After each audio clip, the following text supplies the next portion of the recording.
Hola. Hola, mi gente. Another one.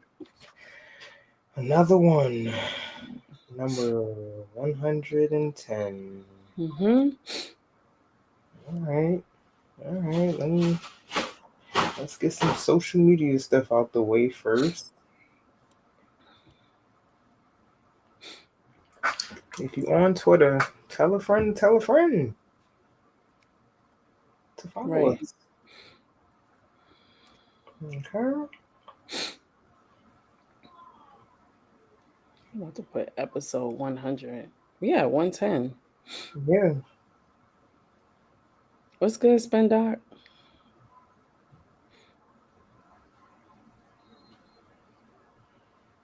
Today was a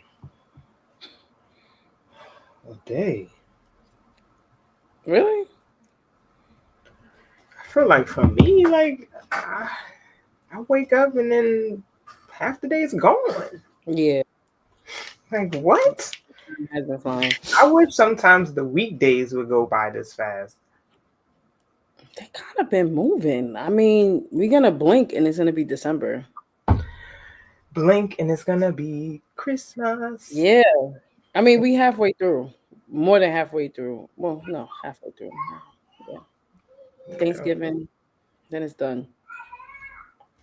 Yeah, Thanksgiving is what, 2 weeks? That's it. Oh my goodness. All right.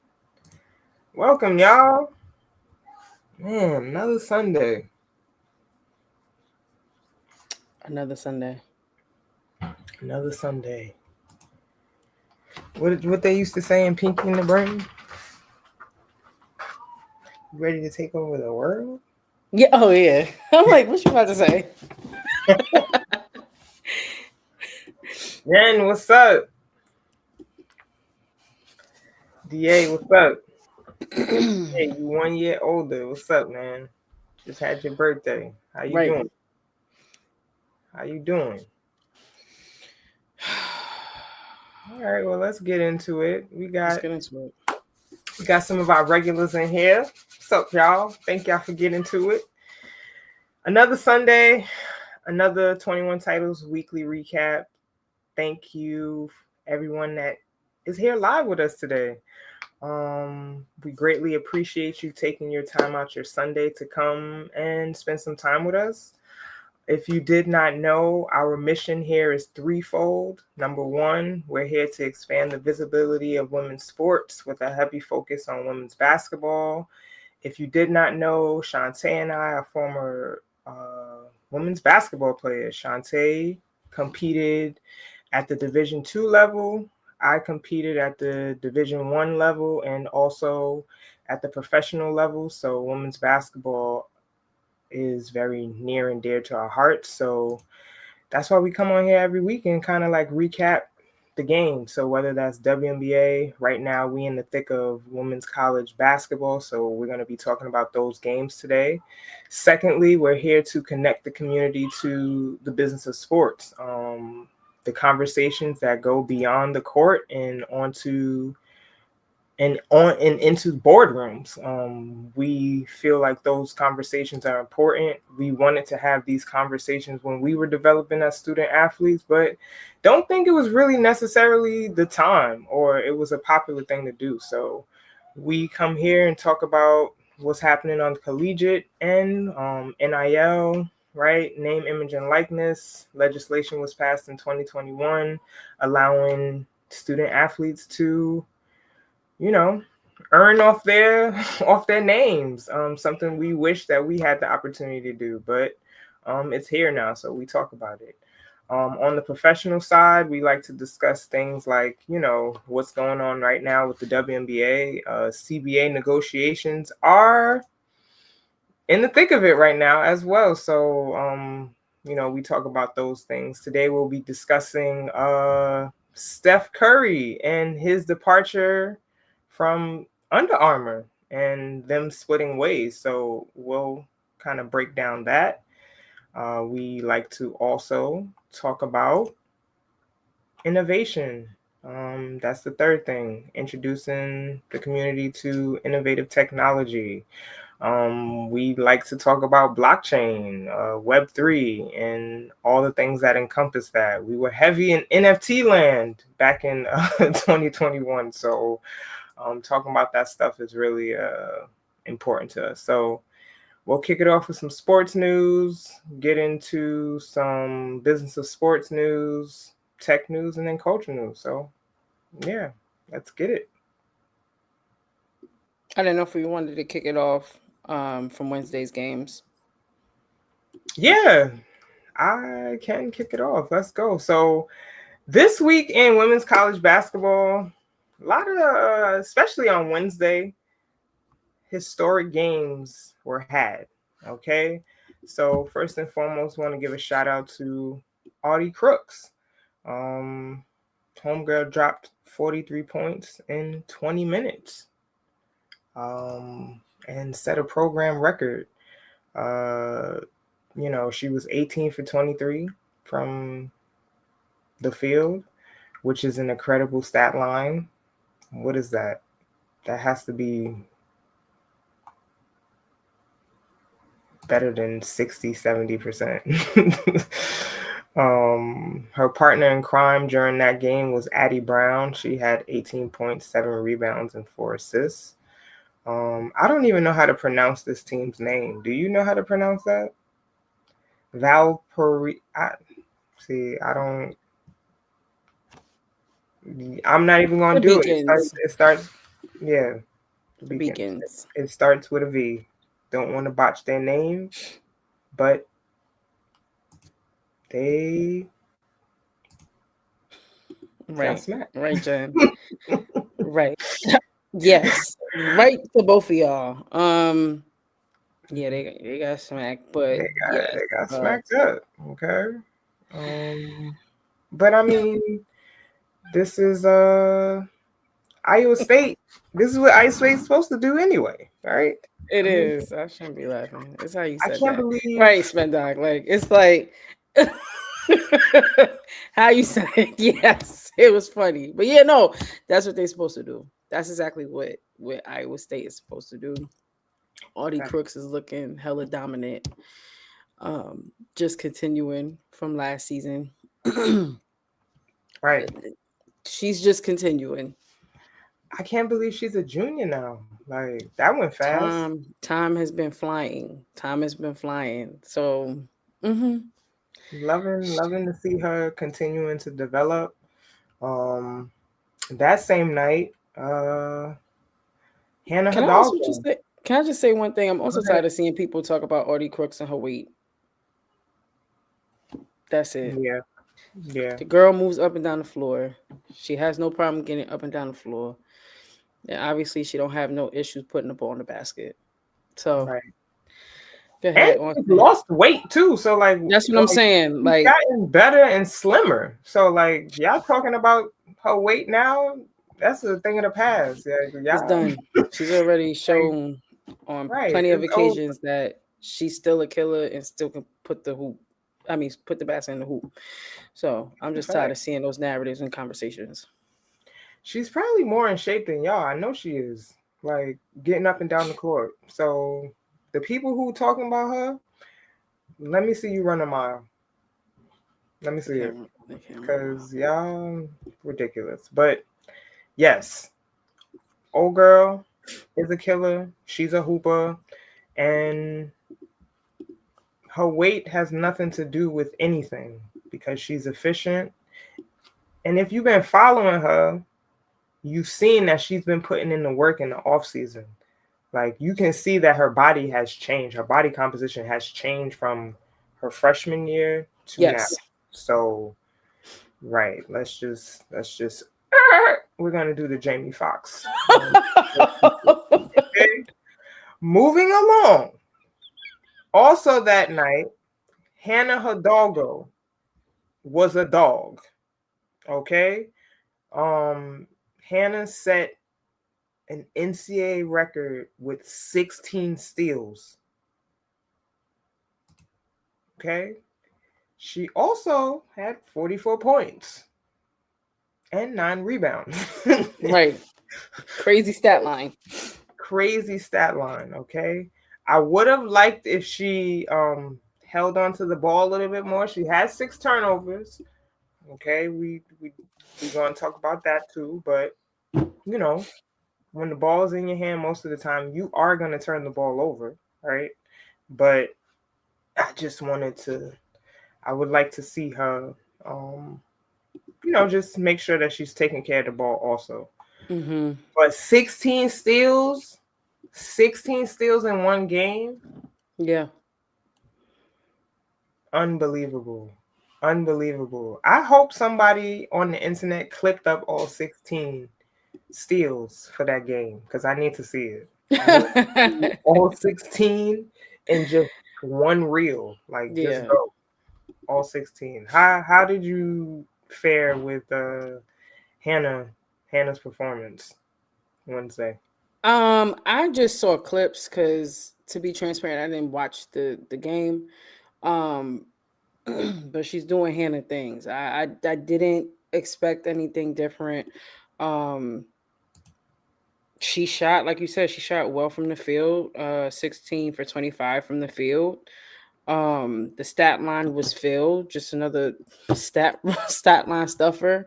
But I didn't expect anything different from Hannah. I'm still dissecting Notre Dame this year, being that, they don't look like the same team they did last year. Um, and I'm interested to seeing how they navigate not having Olivia Miles, not having a few players Mhm. that were there before. And to Jen's comment about Michigan, we're gonna get to Michigan too, because that was, you know, when they yeah, Spendock, right. Completely different showing, right? Right. Um they were playing who they played where she had 40 Akron. They played Accurate. Akron, no disrespect to Akron. Um but this is how I was expecting her to show up. This is how I was expecting Notre Dame to show up. But yes, that Michigan loss again. I didn't watch that entire game. I watched a little bit of it, and we're gonna dissect that too. Um, so I want to keep my eye on Notre Dame this season and how they just just monitor the transition. Right. Yeah, because last year going into the tournament, Notre Dame kind of took a slide. It was definitely a momentum decline for them Right. going into the tournament and going into postseason play. So very interesting to see how they fare out throughout the season and into the postseason this year. Yeah. It's gonna be Um, interesting. and then also that same night on Wednesday, we got to see Olivia Miles in action at TCU. They kind of just pummeled over Tennessee State. Obviously, I see that score was 122-39. Um, Olivia, she had 17 points and 11 assists. But what was really like just clear is that they can score. TCU Right. can score. Three other players that night were in double figures. Marta Suarez, she had 19. Donovan Hunter had 16, and I'm not. What's her name? Shear. She had 22 points. She hit 6 threes and was 100% from 3-point line. She was 6 of 6. So they got people that can score. I And like Suarez Suarez, a she's lot. A lot. I watched it today, yes, she's and I tough. was like, all right, I like her. Yeah, she's super tough. Suarez is Wasn't tough. not familiar with her game at all. Like I'm not familiar. So, how she was hooping today, I was like, okay, I need to pay more attention to her. Mm-hmm. I like her game. She was giving NC State. We could talk about that later too. Some issues. Yes, Trigger. She was giving Trigger some issues today. But yeah, they got some players on the team that could definitely put the ball in the basket. for sure. So yeah, And just as this is just like an asterisk because last year we had this young lady on our talented transfers watch list, and she happened to transfer again. So Amaya Ferguson was the lone double-figure scorer for Tennessee State. She had 13 points and 3 steals off the bench. Um, she is a Ford. She transferred from Fordham last year, actually. So we got a chance to watch her last year under Coach Bridget Mitchell, and sometimes unfortunately things don't work out, and you test your talents in the portal, and she's at Tennessee State right now. So much of luck and wishing her the best over there. But yeah, that game the other day, whoa, like whoa. Moving along. Friday. Okay, I'm gonna just have to make a segue. Chantee and I have been watching Duke women's basketball for the past couple of years, and it just seems like their number one struggle is on the offensive end. It had, yes. It's like one of their biggest struggles. They have these crazy scoring droughts, like where they extended periods of time during the game where no one scores. This was evident on Friday versus WVU, West Virginia.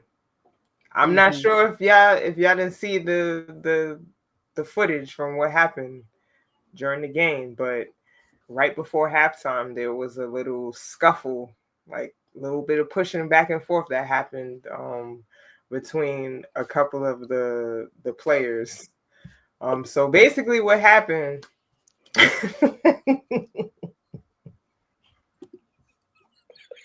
that was a good one. Basically what happened, I feel like I need to clap or something. On Friday, West Virginia Mountaineers played against the Duke Blue Devils. Context: they played in West Virginia at the Greenbrier Classic. So just context for you, I went to culinary school in Pittsburgh, and one of the jobs that they were pushing to us after we finished or completed our time at a culinary school was the Greenbrier Resort in White Sulphur Springs, West Virginia. This is where they had the game. Okay. First and foremost, I don't know what y'all doing with that institution, but that gym in there looks ancient. I didn't know. Okay, so yeah, I was okay. I'm glad you provided like some type of like context as to where they played, because I was confused when I seen that. Yes. It does look ancient. It was given high school. Yes. And then also the visual wasn't always clear. Right. So it looked very, I didn't know what was happening. So that's what they were playing at the Greenbrier Resort, which is a like prestigious country club, golf kind of resort. So I'm just thinking like, yo, y'all could have did better with the venue, like something else. Okay. But also too, the fact that the West Virginia players got up off the bench, like the entire bench got off the bench. Basically, like 7 players were automatically ejected and automatically disqualified from the game because they got up off the bench when the scuffle ensued instead of staying on the bench. So let's just talk about fast forward moving into the second half. West Virginia only had 5 players available to play the rest of the game, while Duke had their entire team. Okay. The score at halftime was 20-23. Very low scoring. Okay. Duke. Duke. I don't know. They don't have like no go-to scorer, go-to player. It's just like I don't know what to say. I feel like that's been the case for the last few years, and I feel like every year for maybe the past 4 years, Brittany and I have been like, "How is Duke making it to the tournament since Celeste Taylor?" Right. Right. Duke has been a defensive focused team. I like for the past couple of years. Like they'll play defense. They got some athletic people, athletic players on the team. But yeah, like you said, offensively they struggle, but they always like They down the line, always like come in the like game. close to tournament time. I don't know. They figure it out. Right. But with this is it's unacceptable. It's Yeah. unacceptable. It's unacceptable. But it tracks. It tracks. Both teams shot poorly from the three. That's another thing. I'm looking at the team stats. They did. Duke shot 2 for 12. West Virginia shot 3 for 15. That's 17%, 20%. It was an Duke, ugly game.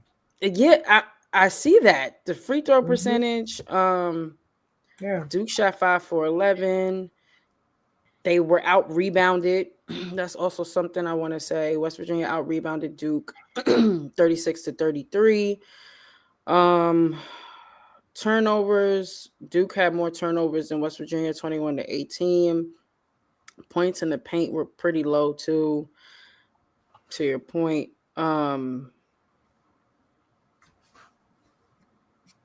It was just a really, to be quite honest, I don't know why Duke did not take advantage. They only had 5 players available, and then the big girl on the team had 4 fouls. Got her 4th foul with 6 minutes left in the game. Like I would have immediately kept attacking her to get her fouled out, so that they only had 4 players available to take. But it's like Duke wasn't thinking about that. Like they completely forgot that she had 4 fouls and just let the game go on. So I think that it's experience, maybe. I mean, their front court is a little young. Mare, she's a sophomore.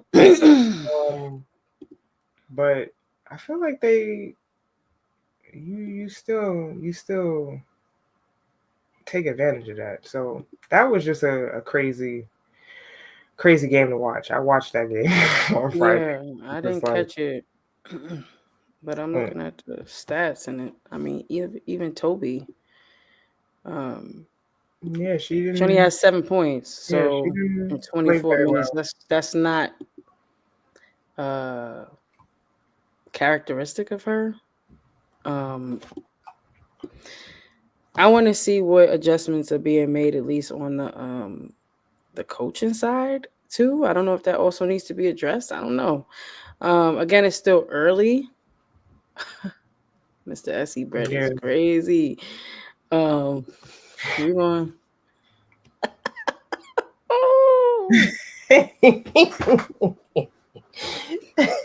Came in hot. Came in on time. Came in smoking hot. We talked a little bit about her. But we're gonna talk a little bit more about Hannah in a few. But yeah, with Duke, I don't know. I'm keeping my eye on Duke, but it tracks. It's not new. This isn't new for Duke within the last few years. But yeah, we'll have to see what adjustments are going to be made after a loss like that. They did win today, though. I did see that they beat Liberty. Yeah, but I need them to show the big team ranked opponents. Yes, I want to see what adjustments y'all make against ranked opponents. Correct. Take the words right out of my mouth. Yes. Mhm. Saturday. Maybe we should go to Notre Dame first because Mr. SC Bread's comment. Yeah. Notre Dame lost 54-93. I also did not catch this game. Then I watched this game. I watched highlights. Um, but in comparison to what we just talked about with Hannah, filling up the stat line a few days before, it's the complete opposite. On Saturday, um, she only finished with 12. She didn't shoot well. She shot 4 for 21 from the field, 0 for 8 from the 3. Mm. Still had 3 rebounds, 4 assists, 7 turnovers though. Yeah. 3 steals.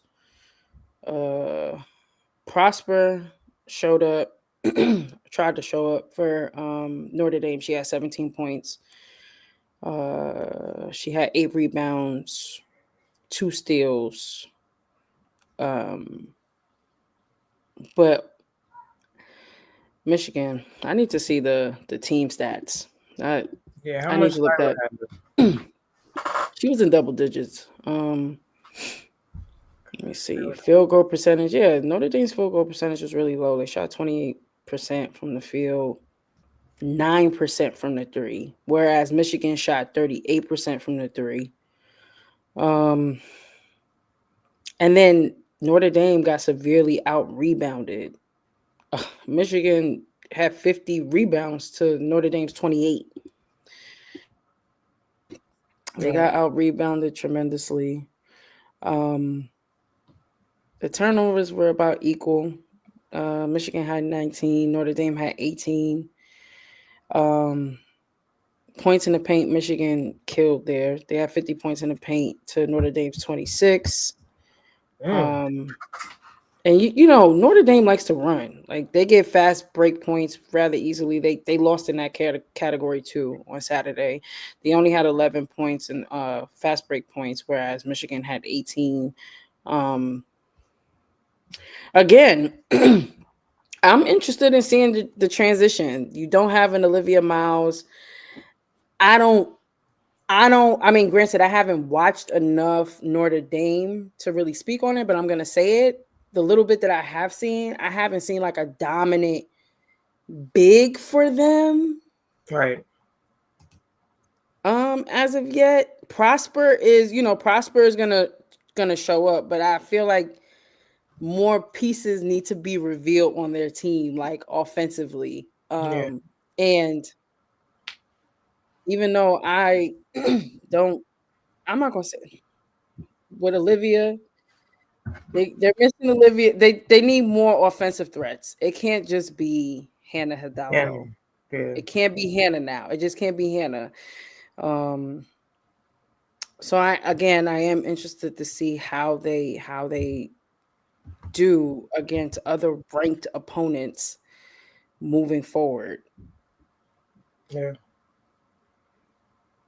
Michigan looks good. I mean, shouts to Jen. That's her team. Y'all look good. Michigan looks good. Sila, she had 11 points. She didn't shoot great. She shot 3 for 8 from the 3. Um, but Olivia Olsen, yeah, Okay. she's been consistent. I will say that she's been consistent. She ended with 20. She shot 7 for 17 from the field, 6 rebounds, 3 assists, 2 steals. Olivia and Sila, I like them together. But yeah, Michigan looks good. Yeah. Shout out to Kim Arico Barnes, the head coach. She's always been a good head coach. Hmm. I mean, like I told y'all, she was recruiting me when she was at St. John's. Um, she great basketball mind right there. Yeah, So I see Michigan staying competitive this year. for sure, for sure. We're gonna keep our eye on Notre Dame. Hmm. But Mr. SC Bread is crazy. I don't think she's overrated at all. personally. I don't think she is. Right. We'll see. Um, then we had South Carolina versus USC. South Carolina won 69-52. I mean, this is how I had it going, to be honest. I had South Carolina beating USC. Um, Yeah, I don't think that USC has like the offensive power yet, or they're still trying to figure that out. Like who's gonna be like the go-to. Obviously, we're seeing right Jazzy Davison emerge. mhm. Um, London Jones, she's uh, a great transfer for them. She got to Um, make better decisions, though. yeah, she definitely does. She's a senior this year, so she definitely has to lead with her decision making for that team. Um, but yeah, that Raven Johnson, Hmm. stellar performance from her. Um, people be like, "Oh, Raven's not really a scoring point guard. Like she can't." You know what Raven is? Raven is like she's a floater. Raven, you can insert her and she'll adapt. Like what you need. Defense, you need me to pass, Rebounding. rebound. Like she's a Swiss Army knife for real. Like Yes. and she's like a point guard of the past. Like point guards now want to score, score, score, score. Raven is more interested in doing little things and setting her teammates up.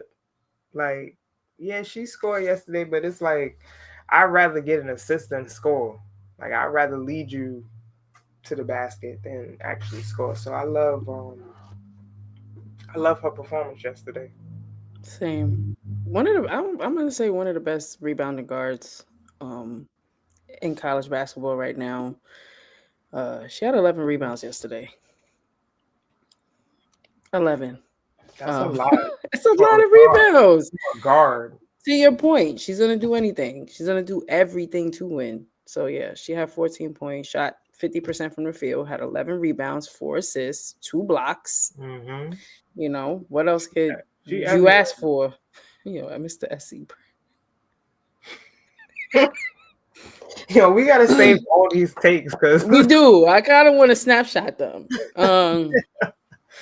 And Mr. SE Brad, we gonna get to that too. But yeah, no, Raven.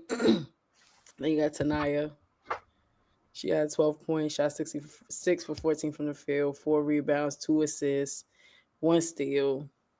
Tessa, she had 14 points. She shot 4 for 11 from the field, mm-hmm. 5 assists, 4 rebounds. But it was Joyce. It was Joyce, Joyce. It was Joyce. Joyce coming Um, through. Stat stuff was 17 points, 10 rebounds, 4 assists, 2 steals. I think she could have did better with the turnover. She had 6 turnovers yesterday, 2 blocks. Mm-hmm. Um, so she had high yesterday for South Carolina. Take care of the ball. Yeah. Take care of the ball. But yeah, Joyce Edwards. Look, we put her on our watch list again this year. We seen her in high school when she was a Jordan Brand athlete. She was the MVP when we were there, right? We seen her. She has so much room and ceiling to grow, and I feel like you could tell like Joyce just be in the gym and like she like one of them players like she don't need the camera guy around her all the time. She just get to work like I'm just here. She wants to get better. She You wants to know why win. I'm here. Like Yeah, my comment. basically. Come on. Blue collar worker. Right. She's here to get it in. So That's a fact. yeah. Um On the flip side, I mean, USC, we talked about this too for the last 2-3 years. Like their offense is stagnant. So, it's a lot of stagnancy. And then yes, to what you said earlier, like I want to see who steps up offensively for them. Um like their go-to play, they don't necessarily have that. Um But Kennedy Smith had a good game. She had 12 points, shot 5 for 14 from the field, 4 assists, 2 steals, 3 blocks. They need more. Yeah, I mean, They we need can tell more. they're missing Juju. Like they They missing they Juju. are missing Juju. They So don't have we'll also a point. right. So we'll have to see, you know, who develops offensively for them. Yes, to your point, Jazzy Davison, like great addition. I think she's going to be a huge help this season. For sure. But yeah, that was the outcome of that game. Yeah. And then moving on to today, just wanted to bring up TCU and NC State. TCU 169-59. We talked about Suarez on TCU, but it's yeah for USC, yeah. But it's still early, so we'll see. But right now, I think yes, Jen. But back to TCU, I really like Suarez.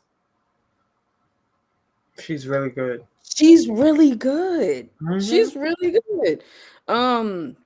She had 26 points today, shot 10 for 18 from the field, 4 for 8 from the three, 3 rebounds, 1 assist, 1 steal, 2 blocks.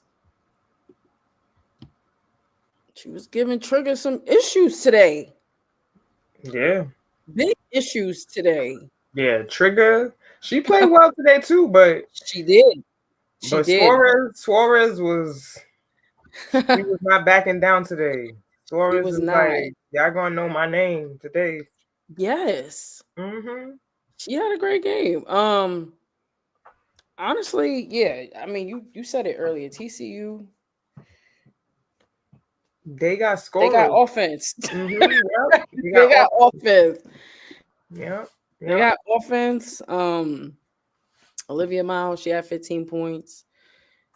She shot 4 for 18 from the field, though. Yeah, she had a bad shooting. Yeah. Suarez is from Spain. Yes, she is. Yes, she is. The international flair in college hoops right now. My goodness. There. And Trigger. Because where's Trigger? Ain't Trigger from I believe so. Hold on, let's see. She's from somewhere else too. Yeah, she gotta be from overseas. Mm-hmm. But the fact that Zam Jones did not score today, is problematic. She definitely had a bad start. Like the first, she was 0 for 8. Like in the beginning of the game, I was just like, today is not the day. But look, this is what happens in basketball, right? Like we just seen Hannah have a historic night on Wednesday, and then Saturday she couldn't hit a shot. She bummed it. This is the game. This is the game. Every day you're not gonna come out and have 40. Like, this is why you play the game.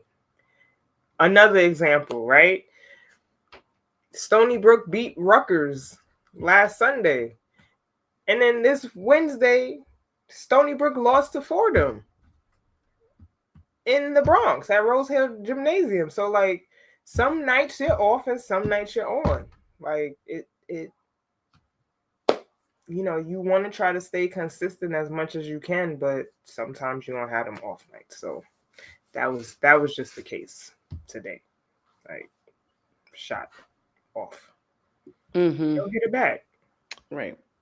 And I think for NC State, it's also a transition for them. You know, they lost Mm-hmm. their triangle offense Yeah. quite You lost literally. Sanaya, you lost Isaiah. A lot of I mean, buckets. yeah, you lost a You lot lost of a lot, scoring. a lot of buckets, and Yeah. they're also going through a transition, um, and it's still very much early. And I think that more is gonna have to be revealed for them too.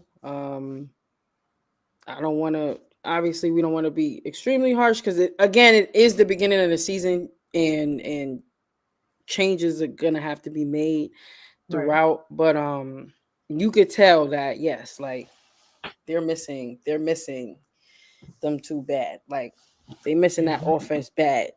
That's a Um, fact. Because Zoe can't do it on her own. Like no, Zoe she Brooks, can't.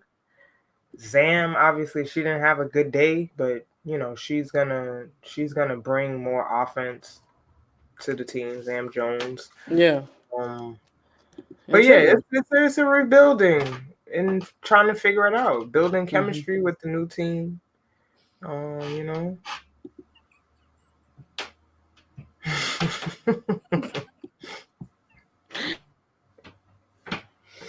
Right. Yeah, yeah. So that was our recap of some women's college hoops from this week, and then this weekend. Make sure that if you didn't catch those games, catch the highlights, watch them on replay. Um, but yeah, that was our recap of the games. Yeah. Um, you want to move into the business of sports news, essentially. Yeah. For All right. sure.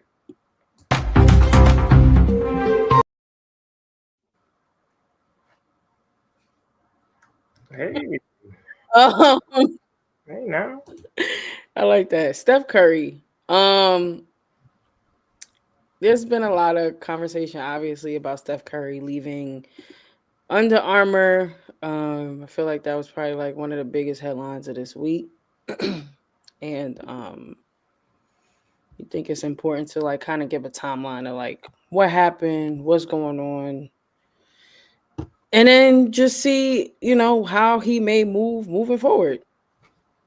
And Yeah. so Steph Curry, if you didn't know, he was originally a Nike athlete for 4 years before signing with Under Armour in 2013. Um, in 2013, when Steph's Nike deal was about to expire and he was listening to pitches from different companies, Under Armour actually offered $4 million per year plus a signature shoe and the chance to become the face of the company, which he ultimately became. Um, whereas Nike was trying to offer him 2.5 million per year and declined the right to match the Under Armour money. So they wasn't even trying to match the 4 million in 2013. Um, but Nike's meeting with him went horribly wrong Mm. 2013. So this is actually really embarrassing. So during their pitch, Nike's pitch, they pronounced his name wrong. They said Stephen Curry. That's number one instead of Steph Curry. Yes, Stephen Curry. That's number one. That's problem number one. And then also on one of the PowerPoint slides during the pitch, it had Kevin Durant's name on it. Yeah. So like it's disrespectful. And you know what? He's right. Like that was enough. He was like, we're turning down the deal. That cost Nike the deal. I mean, yeah. Yeah, rightfully so. Yes. I'm sure somebody did. They initially was trying to blame um who was they trying to blame on that? I forget who they was trying to blame as part of the reason why they lost that deal. I'll stick a pin in that and come back. But that's how Nike lost that deal. So because of that, Under Armour debuted Steph's first signature basketball shoe in February 2015 at NBA All-Star Weekend. Um and then he had all these obviously signature sneakers Under Armour, from golf to lifestyle to basketball. He was hitting all those markets. Then in November 2020, Under Armour, he launched the Curry brand. And then in March 2023, Under Armour and Curry announced a new long-term deal. Not only did it make Curry the Curry brand president, but it was said to have the potential of becoming a lifetime deal. And then obviously this past week, we saw that the two announced their separation from each other. Hmm.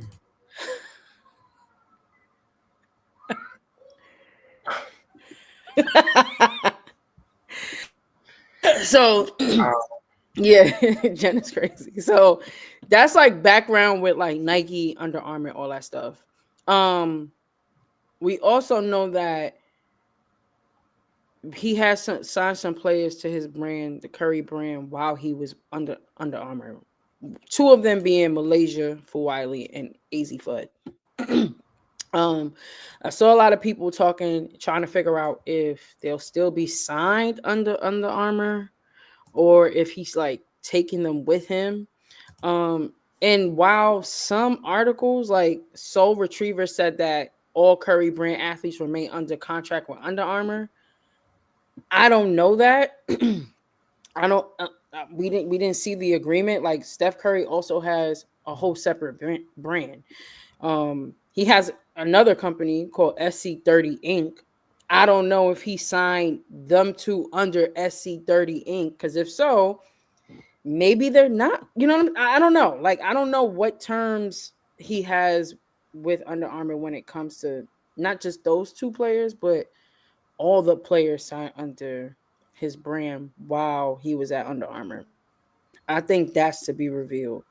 Hmm. Then I saw conversations about like ownership of his trademarks. So like Steph Curry and Under Armour have a ton of trademarks, obviously.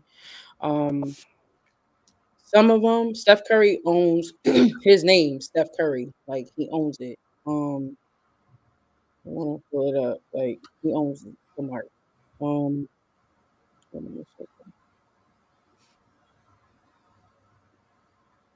he owns this mark. You go down to the bottom.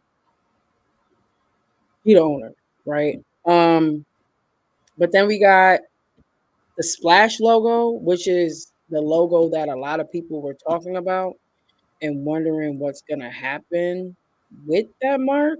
Um, as you can see, they was wondering what's gonna happen with this mark. It's his logo. Right now, he actually does not own it. Under Armour actually owns it right now. Um, what I wouldn't be surprised if, in fact, since they're separating, like there has to be an agreement when people are separating from a company. When companies are separating, there's a separation agreement. Um, and I wouldn't be surprised, and I also have seen bits and pieces of it being discussed that Under Armour has all intentions of assigning or giving back all rights in that logo to Steph Curry. So Steph Curry will soon become the full out owner of that logo, even though he's leaving Under Armour. Under Armour's like, you can have it back. So we'll have to see how that goes. But there has been some articles saying that that's what's happening right now. Then Steph Curry has, all these other trademarks. He has Team Curry, Curryverse, and they're all owned by his company, SC30 Inc. So if in fact it's true that he is about to be the true owner of that logo and his brand names, then he'll be okay. Like he could take those trademarks and everything else and create whatever he would like to. Um, under his own terms, but it really does depend on the separation agreement and stuff like that. And again, we don't have any insider knowledge about that. This is all based off assumptions at this point. Um, and then we have possible reasons for Under Armour and Curry breaking up, and I thought this was interesting because it has everything to do with like really the stock market, to be honest, and how Under Armour is performing. Um, their sales have fallen for 8 straight quarters, which is important to note. Um, and their shares have fallen about 40% this year. Yeah. And they have went through 3 CEOs. Like, it's been a revolving door. They've went through three CEOs in the past 4 years. So No stability. no stability. Um then I think it's been said by an analysis that the timing is certainly odd, since Under Armour just reported its earnings last week. So like more stuff was being revealed. And Curry wasn't mentioned on the earnings call. So that's a sign that Kevin Plank, who is the president and owner of Under Armour, like he knew Curry, wasn't coming back necessarily, or what was about to happen. And then another analyst said, we view it as more of a headline and reputational risk for Under Armour than a financial one.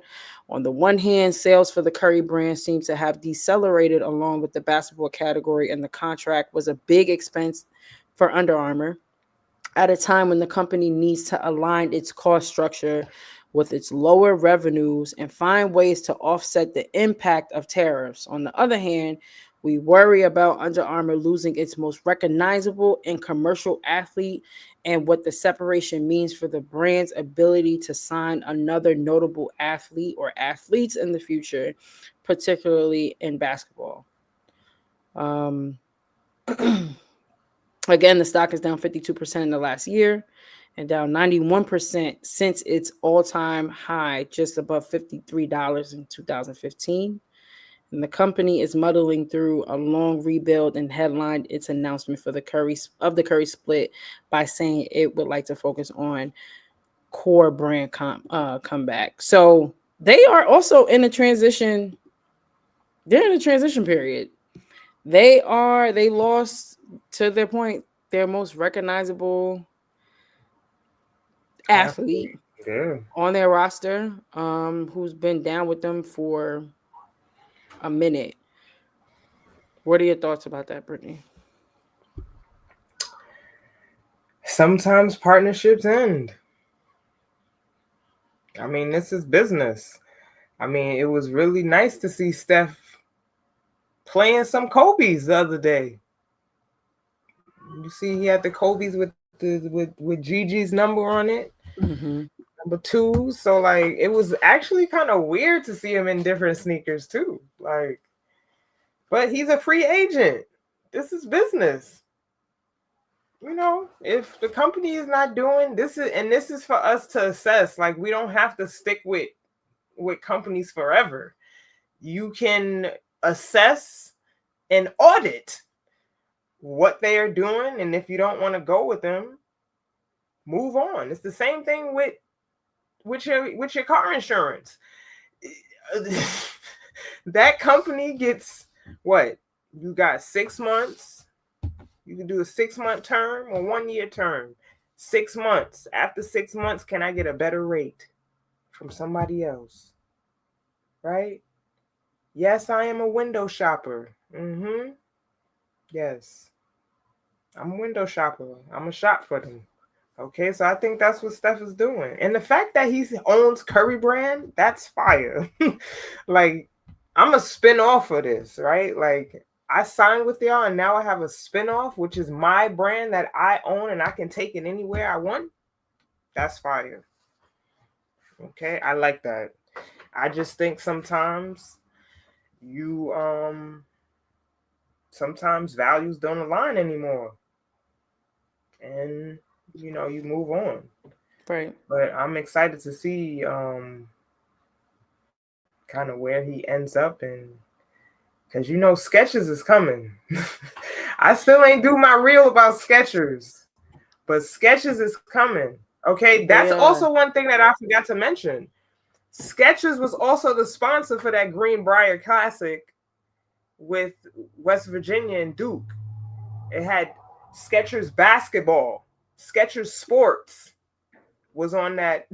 They've been doing work and entering the basketball lane. So they've been doing work, okay? From Joel to Rakia to Jackie Young.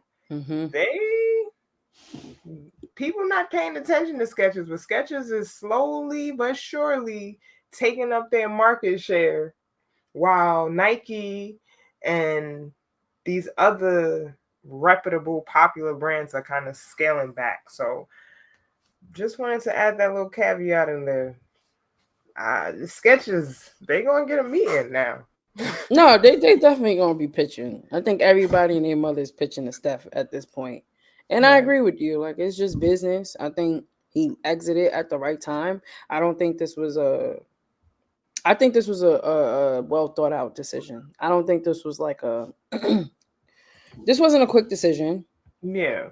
Um No. he's paying attention to how the company is performing.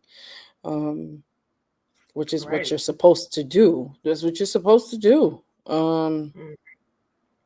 We'll have to see about the athletes that remain Under Armour, how Under Armour may or who becomes the face. That's what I'm interested in seeing, who now becomes the face of the brand. Or rather, how does Under Armour, what do they do? Going back to the drawing board, how do they revitalize their brand to get it back to where it was back in like 2015? Right. So that's something to pay attention to.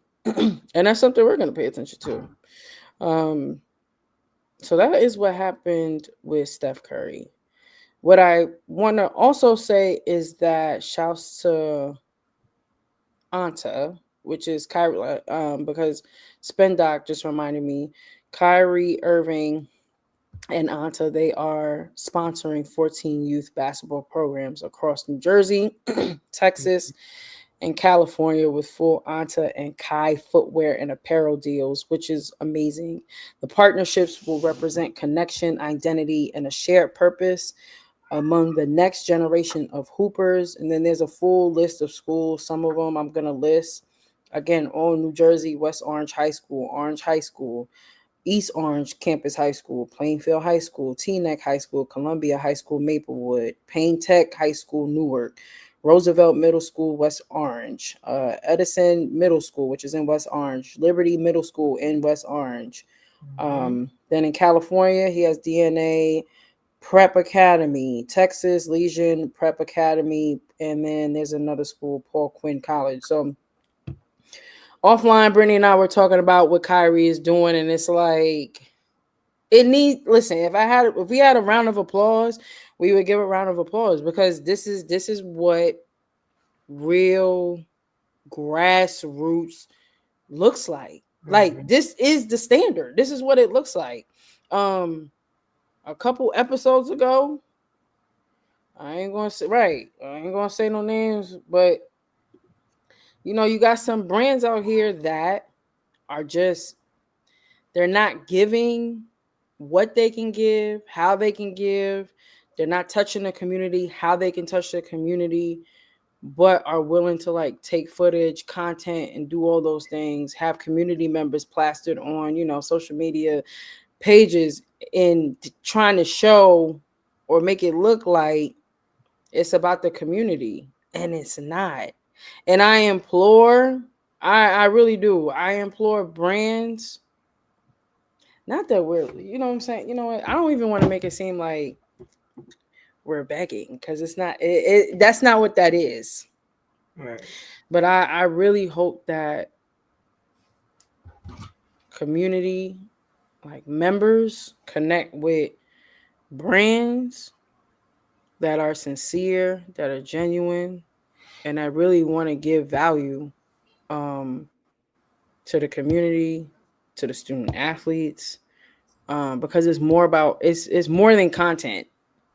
It's about more than content. It's more than just giving a pair of sneakers. Right. You know what I'm saying? Or book bags. So with that being said, I want to give a shout out to Kyrie, because he's really about that action. He's really doing everything that Brittany and I really be talking about, and really what we stand for. And if granted, we don't know Kyrie personally, but he has demonstrated that he stands 10 toes behind whatever he's going to stand 10 toes in it, on it, about it, next to it. So we need more of that. Absolutely. I mean, we just had this conversation last week talking about how players got to inject more into the community. Like, Kyrie's been doing this.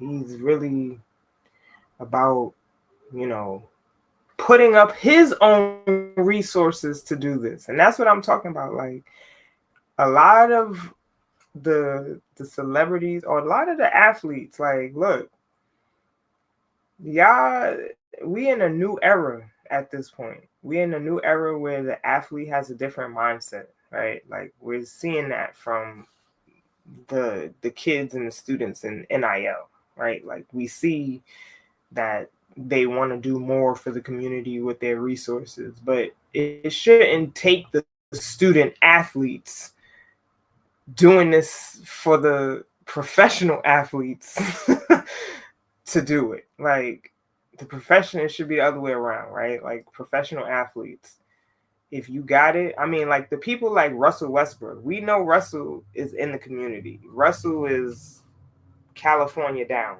Like, he's been doing stuff in the California community for a long time, you know? But we need more. We need more of those stories. We need to hear more people. I mean, Kevin Durant, Team Durant with his AAU teams, right? Like, he's doing so. We want to hear more about this, but we need more of them to put forth the effort and actually care and do it. It's not too many of them, but yeah, shout out Kyrie. Right. Shouts Heralded to in his Curry. community. Go into the community. Stop being afraid to get involved in the community. Like, I don't understand what that is. Cause, like, when I move or like when I'm imparted in a place, how can I help the community? I don't want to just come into the community and extract. I want to help add value, So, like, this mindset has to span across more. More. We need to do more. I agree. So shouts to Kyrie. We love to see that. Um Facts. yeah, that's all we have for the business of sports segment. We're going to move into NIL, which is the other half of this same segment. Um, more headlines. Oh yeah,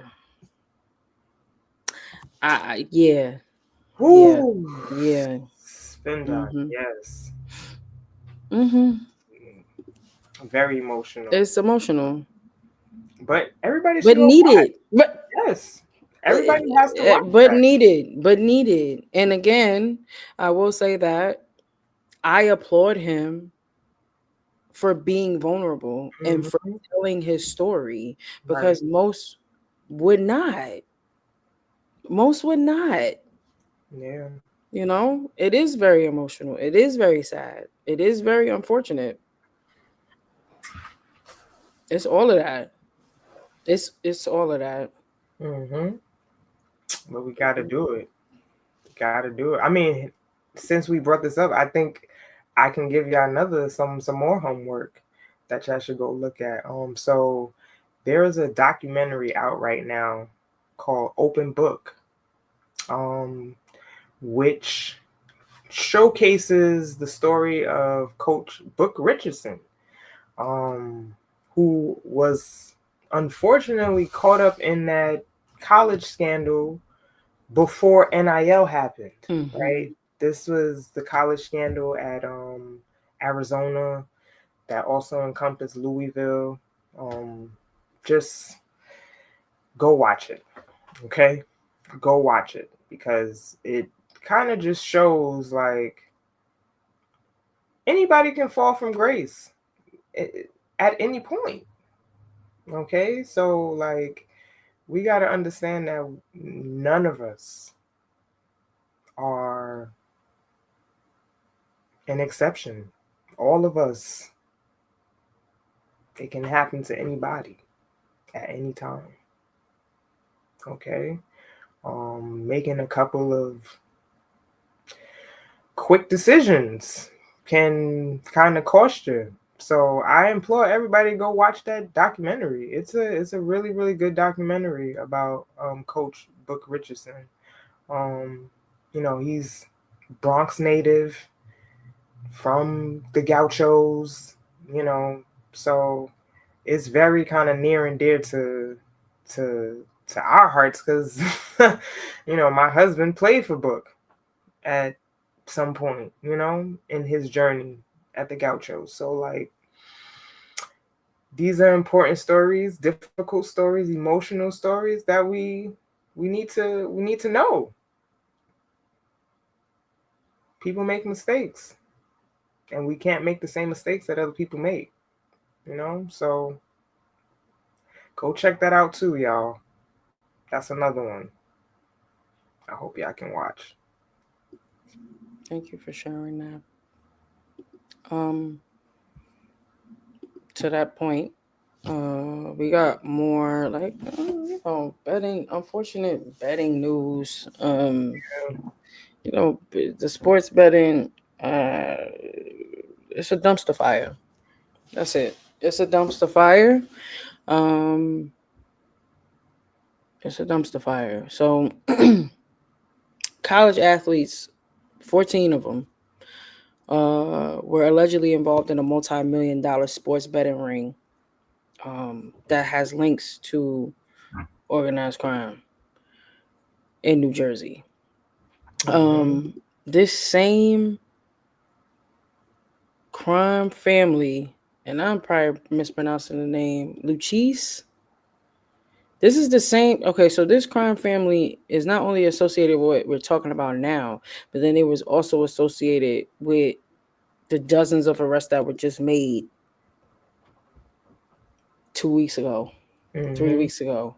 So, I mean, we briefly talked about how, first of all, how media is just focusing obviously on these athletes, but instead of focusing on the family, okay, obviously, like the family, the fact that we're saying it's a crime, it's a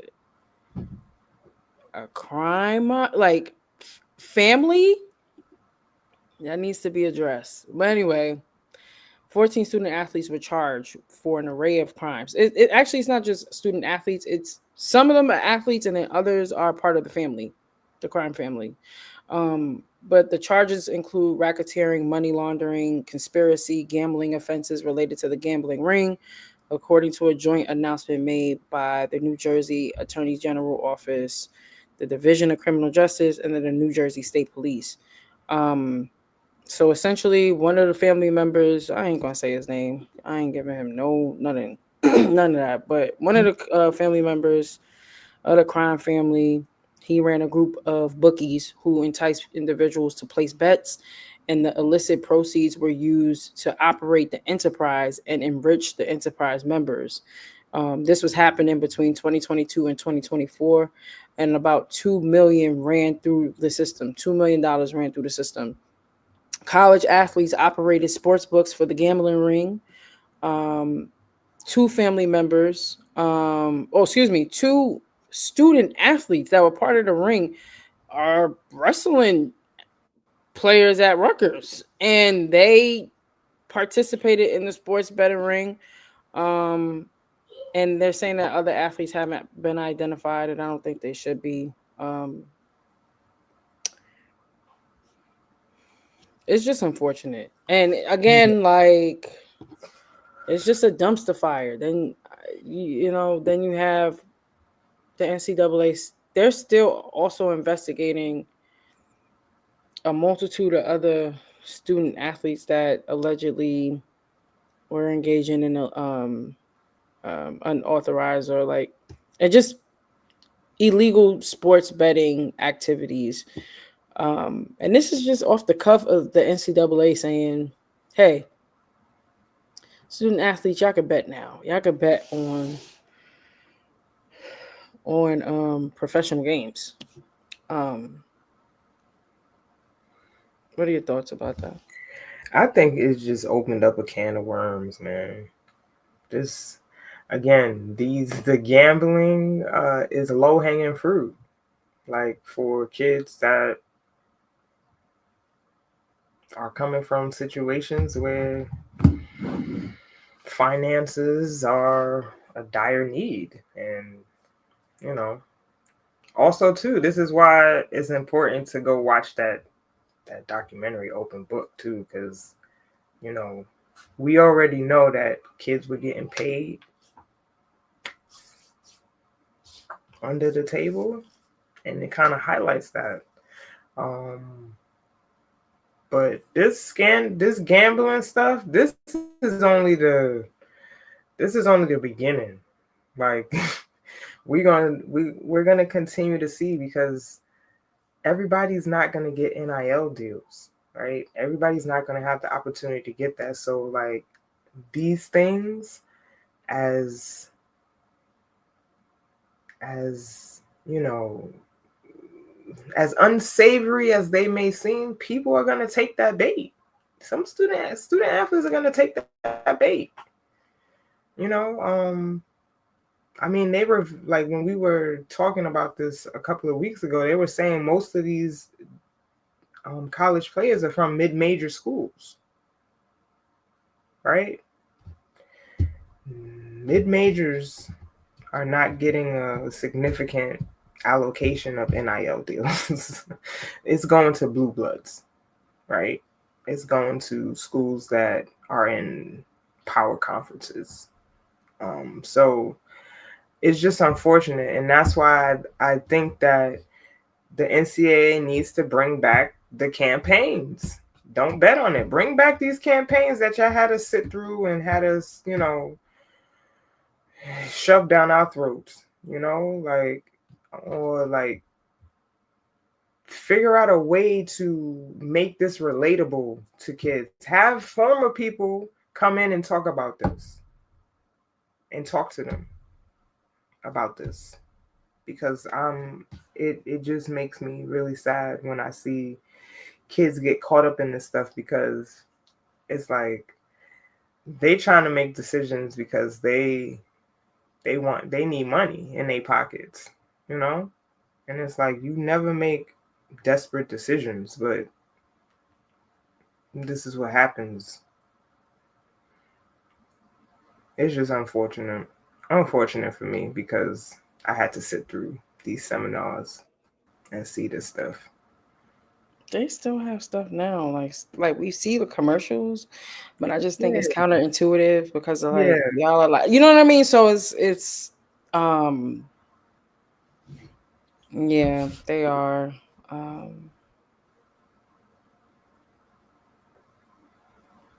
Yeah. Which has been a thing, right? To your point, like it's just we gotta to your point, to Spendoc's point, to Jen's point, like we have to do a better job in protecting these kids. You have to do a better job and just, being honest with them and communicating all the stuff that's going to be thrown at them as student athletes. And like the stakes are higher Right. than they've ever been before.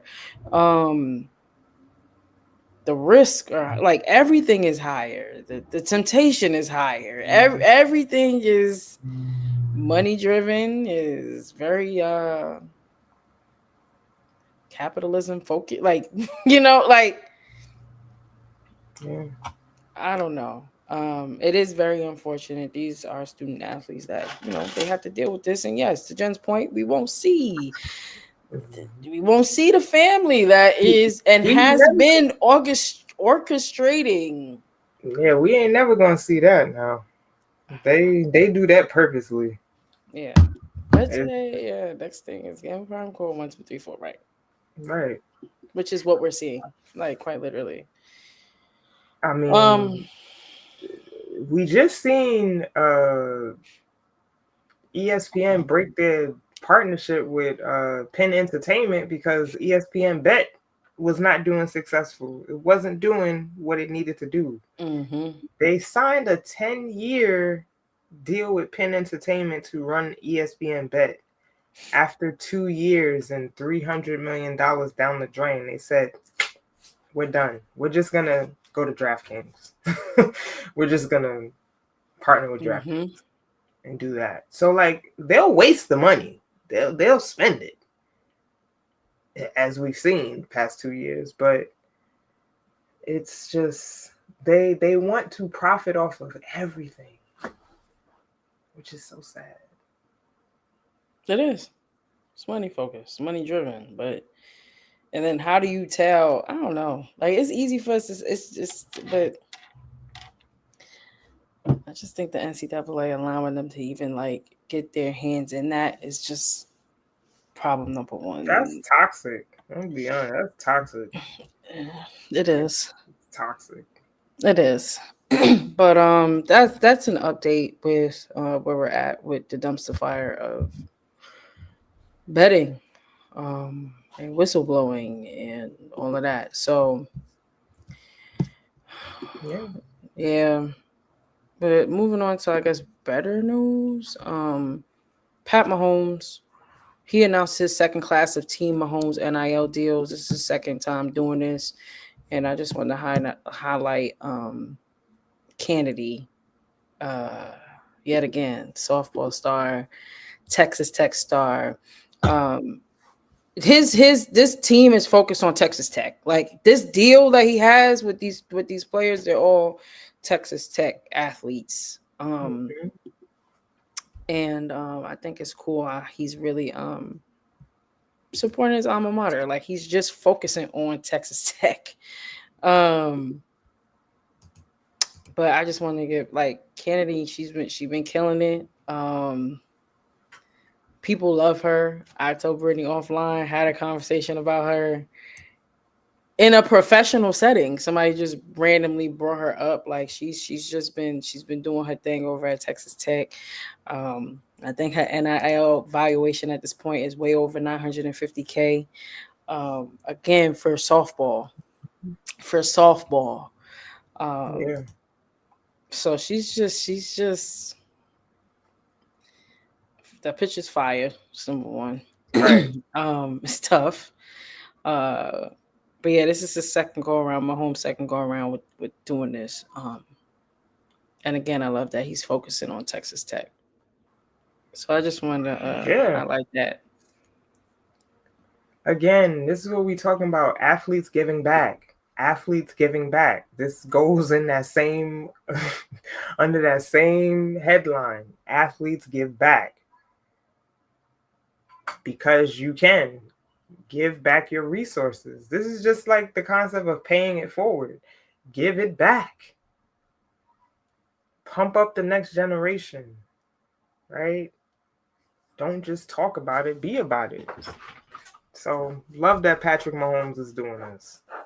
Yeah, I mean, I'm gonna go back to my alma mater and pump up the algorithm.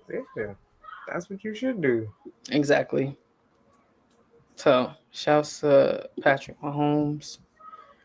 So that's what we have for NIL news / business and sports news. We are now going to head over to tech news. Yes, tech news.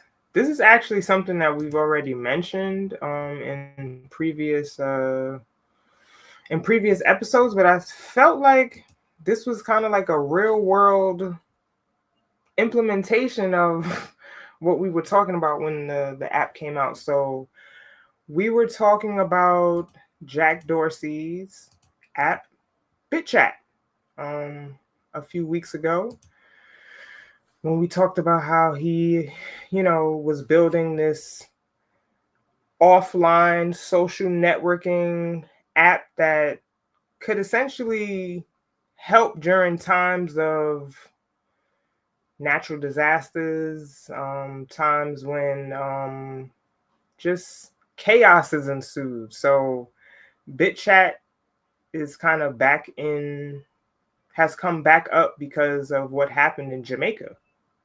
essentially. So everyone's aware that, Jamaica was hit with a Category 5 hurricane in Melissa.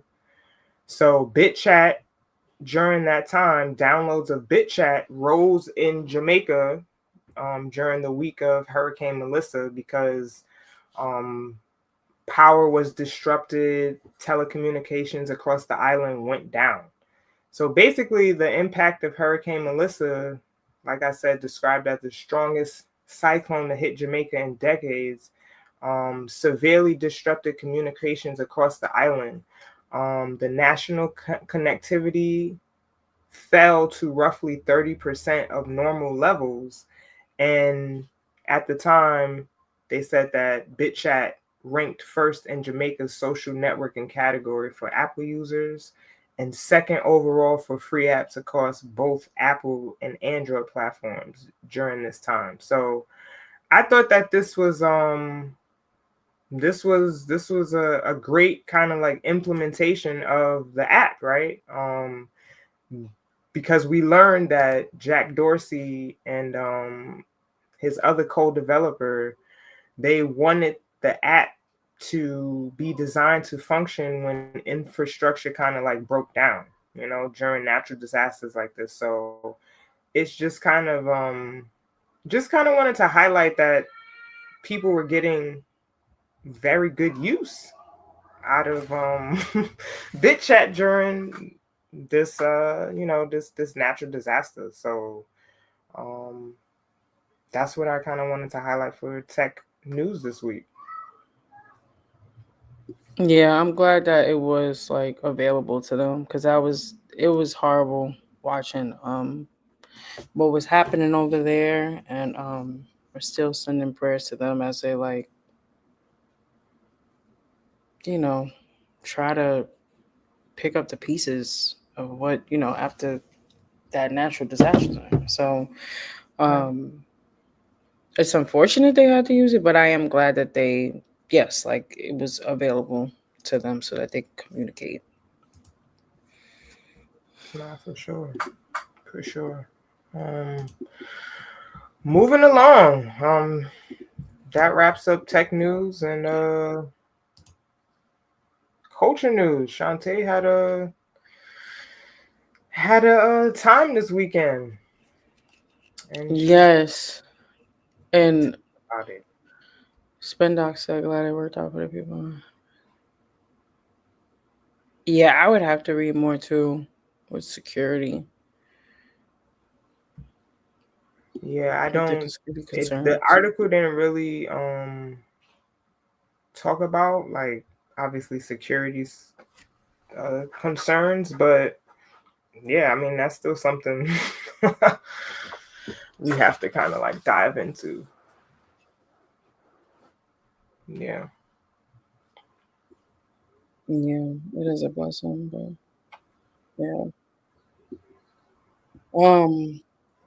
But yeah, yesterday I had the opportunity to go visit the House of Mellow, which was fire. It's an interactive tribute and community empowerment symposium that's honoring Carmelo Anthony and his hometown of Baltimore, and it's at the Enoch Pratt Library in Baltimore, Maryland. What's cool is they also had like limited edition library cards celebrating him, so like different versions. Like some of them haven't been released yet, others have. Like two designs have been released already, and then the other two are going to be released, I think, starting November 22nd. I think this exhibit is supposed to end December 20th.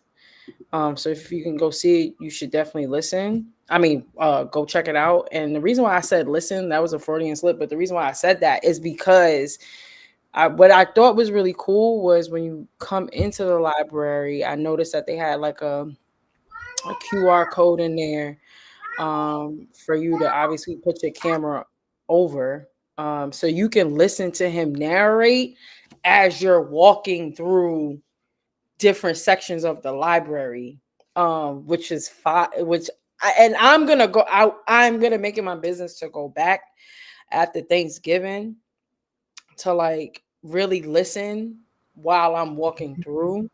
Right. But I think they did a good job. Um Here's like some of the photos. Um I don't know if I could share the others or if it'll let me, but um I thought, and I wanted to like share video, but it may be too much, but um like it was cool. It was dope. Like um what I really enjoyed was they had a music room. So like music was obviously really important to him. You know, Mhm. pregame, period. If you were athlete, I don't care what type of athlete you are, pregame is important. Pregame rituals are important.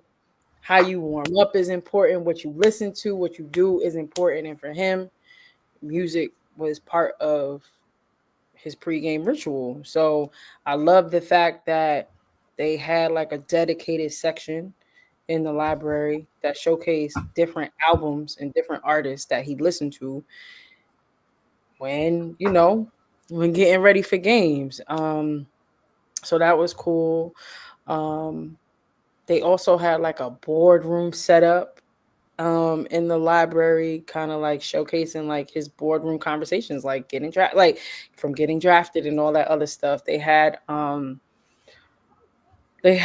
his the fit that he wore when he was drafted to Denver, and you just see how big obviously the suits were back then. They had Mhm. all of the newspaper articles when he had to go play against Braun. Like they had all of that in glass casings. They had his slam covers in there. They had a lot of things. They also had a locker room set up in there, which was really fire. Um, with like obviously his jerseys, his sneakers on the ground. They had a TV in there. You see him like just different parts of his life and like pivotal moments in his career. They're showcasing that on the TV. All in all, I think that this was I think it was dope. Again, I have every intention of going back and going through all the sections again while having him narrate in my ear. Um the court itself, like I have other photos of that, but I'll put that on Instagram or something. But like the court on the ground, they turned it into a court, but it has all of his quotes on the 3-point line, which was fire. I think overall it was a good exhibit. Where is it at? It's in Baltimore, Maryland. In Zoo Suit. I'm looking at the comments now. For sure, that was a zoo Yeah. suit. No. But yeah, it's in Baltimore, Maryland. So I enjoyed it. Even the outside of the library, they turned it into a house. So it's red Fire. out. You see, House of Mellow on the side of the library. Like they did. I think they did a good job. Um, with the space they have and stuff like that. So if you have the time or you're interested in going, I think you should. Um, When are they gonna have it till? December 20th. Okay. Well, right before Christmas, so Yeah. yeah, I gotta get to it. And Do it. I haven't been to this is my first time visiting the Enoch Pratt Library, but what I will say is that this is the first time I ever have seen a library offer vinyls to take out of the library. I thought that was really cool. They have records that you could borrow just like you borrow books. They also had a lot of CDs there and all type of CDs, not just old ones, but like they had like a good chunk of Mary J. Blige's discography in there. They had all type Janae Aiko in it. They had everything in there. So I was shocked and pleasantly surprised to see that they offer that too. Um So I have to say, go support your local libraries. Um, go support your local libraries. That's a fact. If you don't know Yeah, what the name of your local library, that's a problem. It's a problem. yeah. Okay, it's a So problem. yeah, it was But great. excellent. Thank you. Get to the house of Mello. Get to the house of Mello. Go get that library card. Yes, So, fire. Like 4 designs. You could choose them. The other two will be released starting November 22nd. Um, Spendoc says that's dope. Also, if anyone is in New York City, check out one of my all-time favorite art institutions. If you like art, yes. the Studio Museum in Harlem was reopened. Yes. I have been there years, but it looks fire. I I'll be just seen home. that spin doc. I just seen Yes. that. Um, I'm so hyped. yeah. I may have to check it out while I'm up there. But thank you, Spendoc. Yes. Hold on. Who is the curator there, spin doc? I follow her. Can't remember her name right now. Thelma Golden. Thelma Golden. Been following Thelma. And I believe she's at the helm of it reopening. So shout out to Thelma Golden. Okay? Because definitely want to get to the Studio Museum in Harlem. And I definitely got to get to the Schomburg Center because I've walked past it many times and never been inside there. So like, definitely got to get there.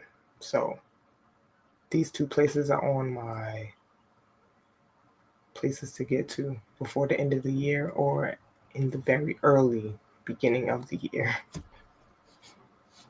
Okay, so yeah, that's our show today.